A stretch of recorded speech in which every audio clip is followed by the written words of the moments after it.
Online at www.bbc.co.uk/animalzone.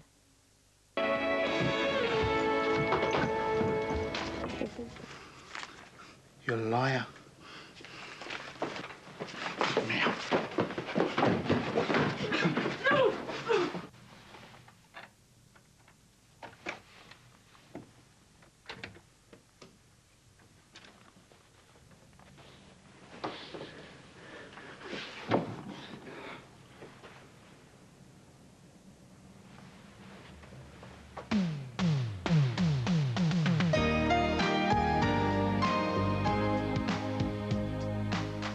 An Alsatian that'll take your arm off. Behaviour modification required next on BBC One, Barking Mad.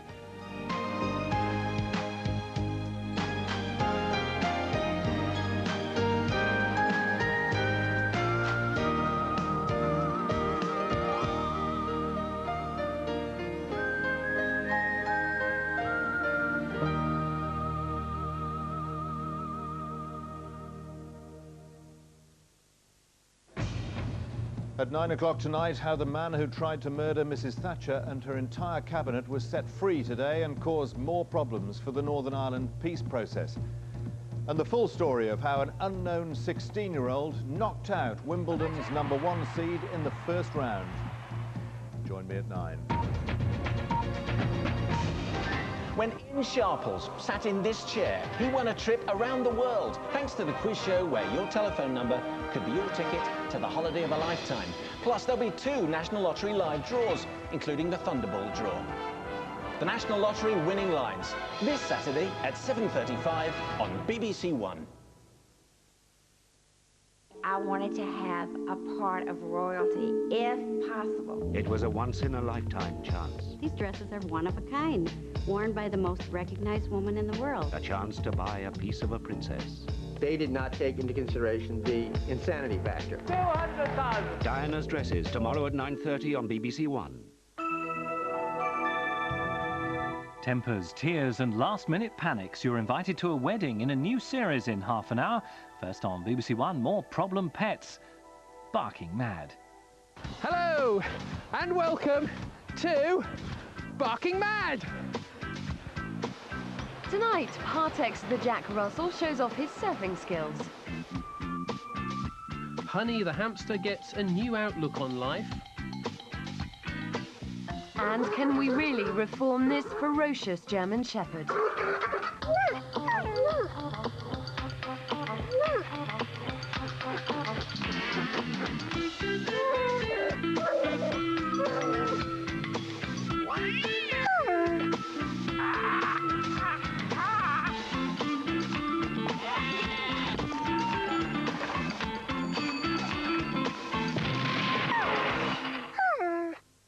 You may be wondering, why is there orange peel all over the floor of this hallway? Well, apparently it's an old wives' tale, but it's meant to stop cats from spraying. It's not working with the cat who lives here. His name is Alfie. He likes to spray all down the side of the linen basket. Alfie's got plenty of other favourite spots too.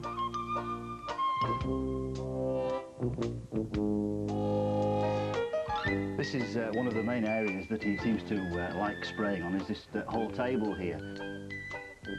He also leaves little pools all over the work surface. Not nice, but it's easy enough to sort out with some disinfectant spray. But some of Alfie's spraying has catastrophic results. Oh, Alfie! Is anyone here? Over here? It seems like you've got a slight problem here, then. You could say that, Philippa, yes. It's not much of a joke when you wake up in the middle of winter at 6 o'clock in the morning and find that you've no power on. No, it's a bit cold more than Just a bit, yeah, yeah. OK, well, I've got a plan. Why don't I come back tomorrow morning with our behaviourist? She can sort the cat out, and that gives you time to sort the power out. Great, yeah, smash Cool. it. I'll leave you my candle, because I'm nice like that. Right. Is it left past the coffee table? Yeah, keep going, whoop, steady, steady, steady. Well, let's hope they've got the power back on. Yes. And you've got a job to do. For behaviourist Emma Magnus, spraying cats is a problem she comes across all too often. She'll help owners Sue and Richard Staples if anyone can. So, this is the culprit. This is Alfie. She's lovely. It's very soft. Why do cats spray then, Emma? Cats usually spray urine around the home because they're feeling insecure in their territory. Territory is a very, very important thing to a cat, and if it feels insecure in any way, perhaps there's been an invasion of that territory, then they'll put their urine around the home in prominent locations, make themselves feel better. Is this something that we can solve? It certainly is. First, to take a look at the places where Alfie feels most threatened. Alfie's problem is caused by other cats coming through this cat flap, so what we need to do is make it more secure. A magnetic cat flap should do the trick. Now Alfie's been spraying urine in here, and that's because he sits on this windowsill and watches everything going on outside, including the other cats. You can see he's sitting here, his tail's twitching. He's not very relaxed whilst he's here, and therefore he's going to spray his urine all around this window. And remember, if a cat sprays, you must never punish it. So why is the front door significant? The front door is significant because every single time we open or close this door, we're letting in smells from the outside. Which he's sniffing now. I can see him sniffing. See him keeping an eye on that. So what he's going to do is put his urine around the front door just to stake out his claim in that area. Alfie sprays urine because it's the only effective way he has of spreading his distinctive scent around the house. But his scent is all over his body, and it's easy enough to transfer. That is, with a little help from us. All you need is a damp cloth and patience. It has to be done in all the places where Alfie feels threatened and repeated often. But if you miss a spot and Alfie gets there instead, then a thorough wipe round with biological washing powder in hot water and some disinfectant will dispel the unpleasant odours. Apart from comforting smells in the right places, the other key way of boosting a feline sense of security is food. These cat biscuits are posted round the house on cards. They should make Alfie feel all the more happy about his home. I'm kind of undecided about which I prefer scattered all over my home, orange peel or cat food. But the cat food is there for a very good reason, and we'll come back to find out if it's worked. Today, all they told me was get yourself a big van and head off to Worcester, because apparently there's a ferocious animal on the loose.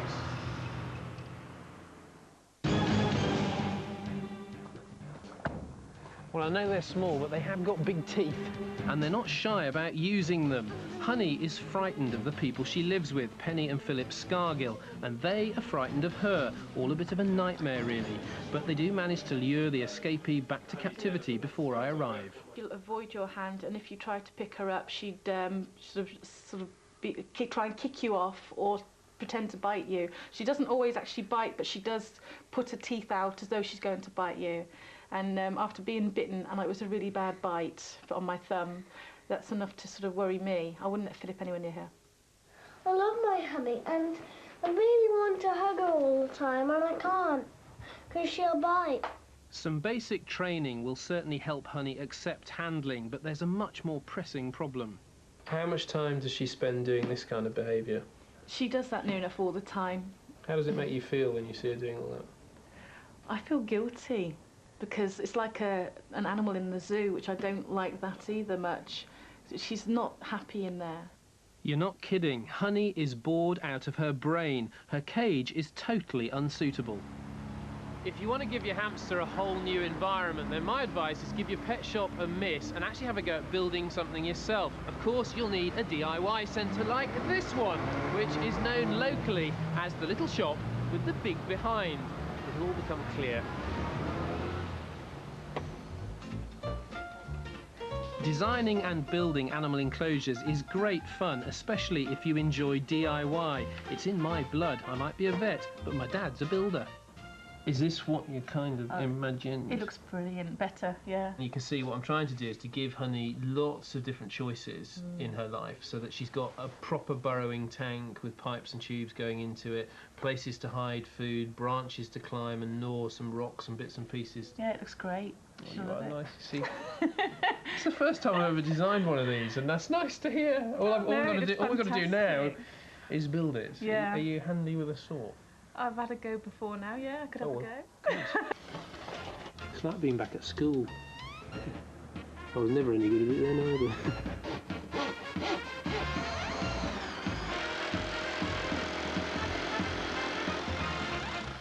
Is that straight? I can't see a thing.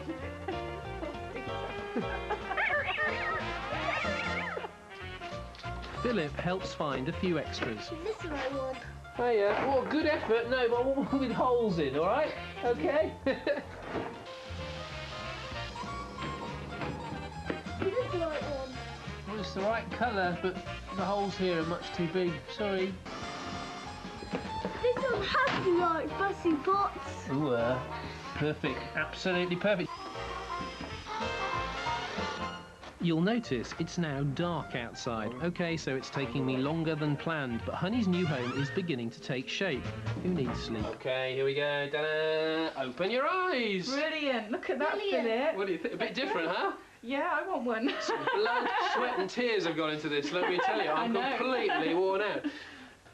Huge burrowing tank down here, nice and deep, because that's such a natural behaviour. It's something she really, really wants to do.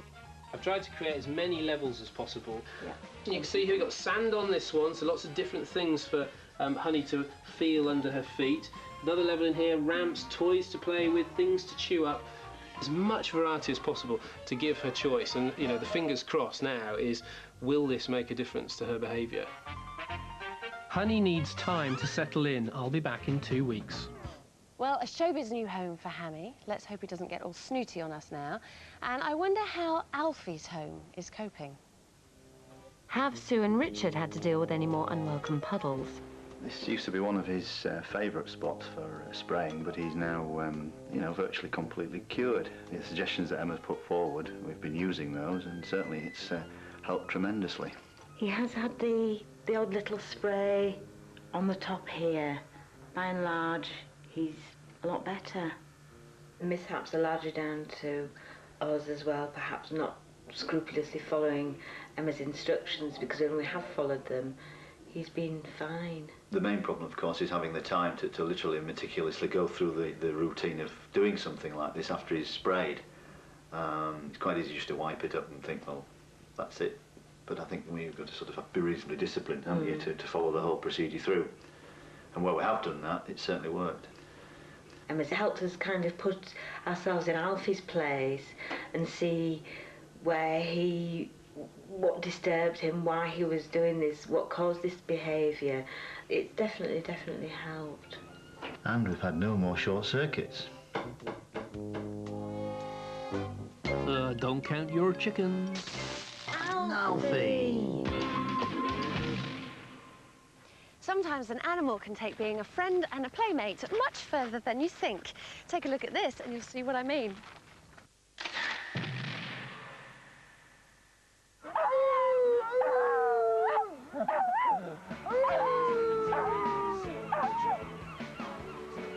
My dog's called Partex because he was part exchanged for a horse trailer. The people didn't have enough money, so they said, look, have a dog as well.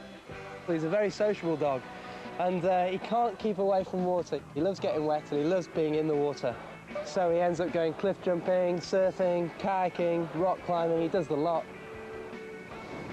He gets worrying at times, which is why he's got his little buoyancy aid, because that keeps him afloat when it's rough white water. It also keeps him warm because it's made out of the same rubber as wetsuits.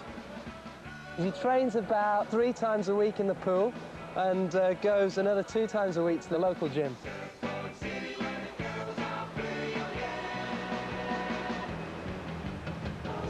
He's surfed all over. He's surfed in Ireland, he's surfed in Wales. He surfs anywhere, really, when he can get the chance, or he just likes hanging out on the beach if he's not surfing.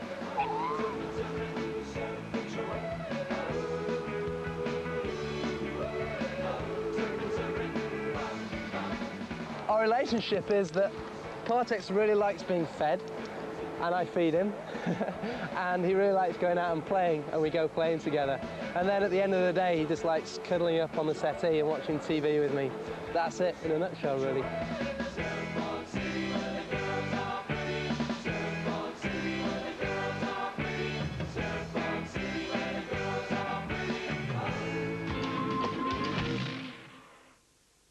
Back with Honey, and not everyone's happy. Honey down in the bottom. You've been living with this for 2 weeks now, so how's it gone? I've got to admit, I think it's awful. You're not going to do this kind of changing rooms crying on me, are you? Well, I could. I won't, but I could. I think structurally it's brilliant, but it's just I can't get anywhere near the hamster anymore. There's no relationship at all now. I'm absolutely delighted. It's brilliant from my point of view, because what you said there about you can't get access to Honey is exactly the point, because Honey's a solitary animal. She doesn't need your company. She's, you know, her brain is built not to need you. The fact that she can get away from you now and do her own thing, she's chosen what she wants to do. She wants to live in here. In terms of your relationship, obviously we need to rectify that as well, because this is a partnership. The gnawing, is she still gnawing or not? No, she doesn't. She's far too busy to do that now. So no gnawing at all? No, none at all. Fantastic. That is a result from my point of view. So we're doing nothing else but just changing the environment. It's possibly is improving her temperament. Yeah. She's feeling more secure. That's all good news. Do you like it as a bit of furniture, though? I did put a lot of effort in to try and... I mean, all this is designed from her point of view, but also that it's got to come in your... I think I've had half of Worcester in here to have a good look at it. It's a very good subject to talk, you know, get people in the house and talk about. So, yeah. So what do the people of Worcester think of it as a hamster cage? Oh, they're amazed. They can't believe it. But, yeah, they like it. So, thumbs up, usually. I suddenly like the people of Worcester. Penny is desperate to see if Honey is now friendlier simply as a result of enriching her environment. Although it's very important that people don't force themselves on Honey at this critical stage in her therapy, I agree to a little supervised interaction. Get this bedding on your fingers, just rub it in so you... People tend to think that you should put food on here, but she'll bite you more, so you actually stink of bedding. Yummy. Okay, now just put your hand there, and I just want you to let her sniff it for now. Ooh. Okay. What's she doing? Sniffing. What would she normally be doing if you did that before? Either running away or biting, to be honest. Straight away? Yeah. She just had a quick sniff then and walked off. Just, she comes back. Honey. Hello. Hey. Okay, now this is with no training at all. Just don't put your other hand in. Okay. Just leave the smell of that hand, which has got the bedding on it. It feels really weird having her on me, because I've never experienced that before properly. This bodes well. Over the next few weeks, Penny and Philip will follow my tailor-made training plan aimed at helping Honey overcome her fear of being handled. When she's out, she's really accessible now, so Philip's had quite a good time. She's a lot more friendly and doesn't hurt anybody. You're not scared of the hamster now, are you? Oh. And I'm not terrified anymore. No, she's come to see you. If she comes out, then I feel happy because I know she's out because she's happy. Finger still. That's it. Now put her onto your body. Just let her go onto your body. That's it.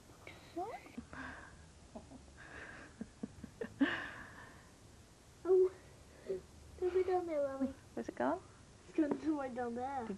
For those of you who want to know more about animal behaviour therapy, then there is a Barking Mad booklet. If you'd like a copy, then send a cheque for £4 made payable to BBC Education to Barking Mad, BBC, PO Box 7, London, W12 8UD. I'll tell you what, he should have stuck to his day job. Anyway, you can also order by credit card by phoning us on 0990 100 789. Now a very serious case. This is the stuff of nightmares. Can a dog as aggressive as this one ever be changed?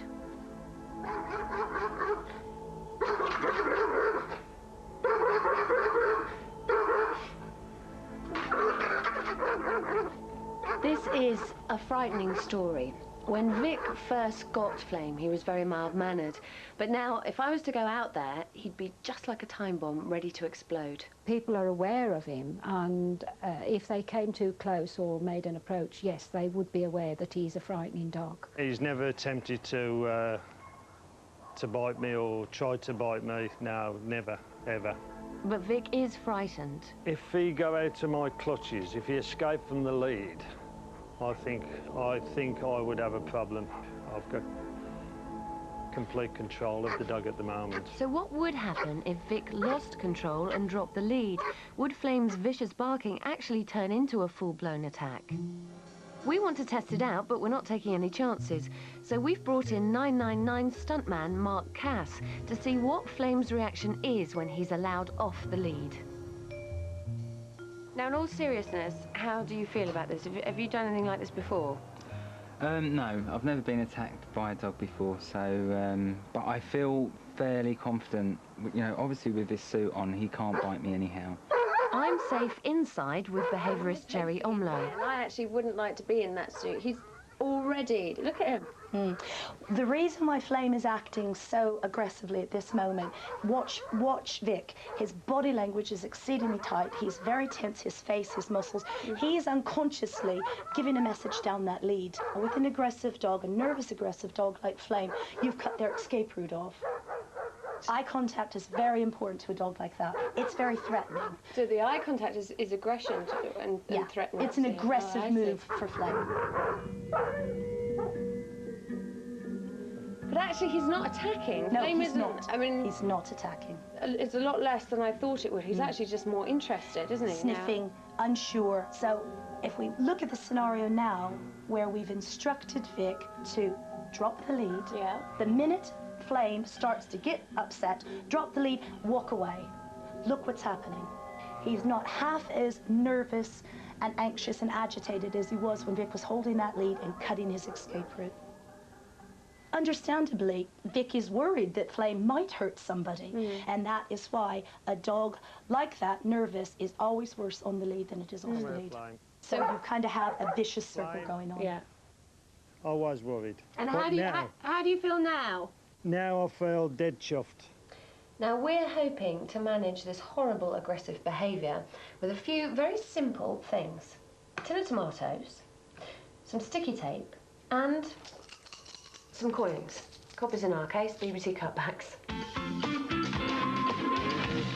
What are you doing up there? Meet Trevor and Joe, an inseparable duo. Yes, that's Joe, the African grey parrot. And that's Trevor Patrick, the human perch. No. I suppose I love him much as the wife. It's probably the worst thing I could ever say, but I do love him ever so much. African greys can develop very strong bonds with people, but often one person in particular, Joe or Jojo, adores Trevor and will tolerate Trevor's wife, Carol, but he's frightened of everyone else. Let me sum things up for you. Trevor loves Jojo, and Jojo loves Trevor, that's fine. Carol's a bit on the side, so it's normal domestic bliss in this house. But there is a complication, though, because they're going on holiday in a couple of weeks' time, and it's the neighbours over here who've got to look after Jojo, and that's going to present a problem. Right, here you go. It's their anniversary today, apparently. Big day, 40 years. Hello, happy anniversary! Hello, I'm Mark. And the problem is, you guessed it, the baby doesn't like the babysitters. To Jojo, Des and Shirley Della are quite simply neighbours from hell. Coming over quickly so I can see how Jojo reacts to you. Yes, sir. By the look on your face, it's not going to be good. Well, his head up, I'll tell you. Have you got 10 minutes? And just come over so I can see how he gets on. Brilliant. Yeah, we'll come in just 10 minutes. Yeah. Right. Okay. Baby, look what Auntie's done. Come on, Just go in as normal. Jojo is a mixed-up bird. He's very confident with Trevor, who hand-reared him, but when approached by unfamiliar people, he becomes frightened. Growling is his way of telling people to get lost. Well, I just want to run away. Don't we? Yeah, we do, yeah. We just stand there and away he goes. Peck us, you know. Yeah. You seem like very sane, normal people. What on earth made you agree to look after him while they go away? Well, for being neighbourly. Yeah. You guys, and particularly you, Trevor, have got to completely change your whole relationship with Jojo. At the moment, he takes complete control of his own life. The fact that he will land on your head like that and, you know, be on your shoulder and go, hello, hello, hello, hello, like this the whole time, totally in control. You have got to change to get things back onto a much more normal level, okay? And that's going to take a lot of work, and we haven't got a lot of time because you're going on. Poor old Jojo. Life's all a bit confusing.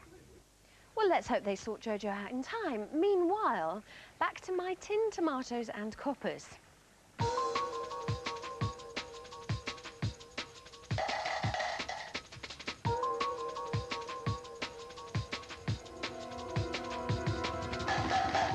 Yes, it's a rattle, an essential tool for Jerry's training. But first we send the camera crew out. Flame could attack. It's safer to leave the camera running on its own. What I want to start with is to introduce the idea of this shaker tin.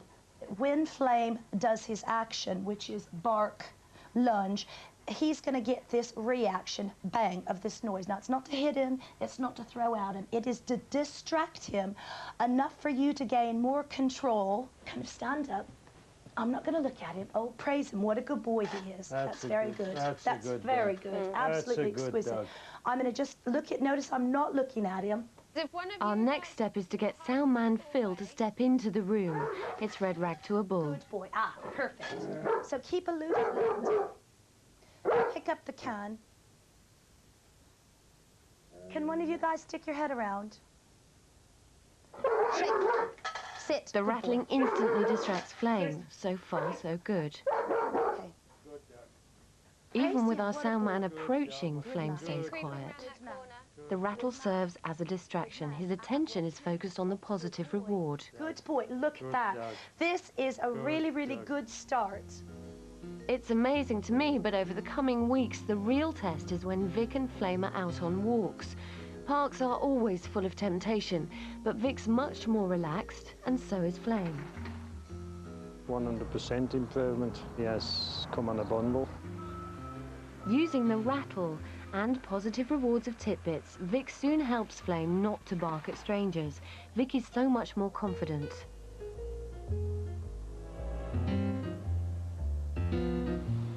To show how pleased he is, Vic gives Flame treats whenever he's well behaved. He's got a squeezy bottle with water just in case Flame steps out of line. Now it's got to the point that Flame shows interest in strangers. He even wants to make friends, and Vic's confident enough of his control over Flame to let him off the lead. When Jerry came, she calmed me down and she could see the state I was getting in. I was worse than the dog, you know, and she's worked wonders for me. So in this situation, it's down to Vic knowing he can keep control of Flame. But aggressive dogs are unpredictable, so Vic will always need to keep a close eye on him. What a lovely ending. All that hard work paid off. Now, let's hope it's paid off for Jojo. Give us a chance, Philippa. We haven't even started yet. The third one will be... But fear not, parrot expert Greg Glendell will now take Trevor, Carol and Jojo through a step-by-step training plan. Jojo's never been properly socialised with other people and sees unfamiliar humans as a threat to his safety. We need to help him learn to overcome his fear of strangers, and it's going to be a lot easier for all concerned if first he's taught to respond to some simple commands. I'm giving him a pen because it gives him something else to think about and do and distract him from other things.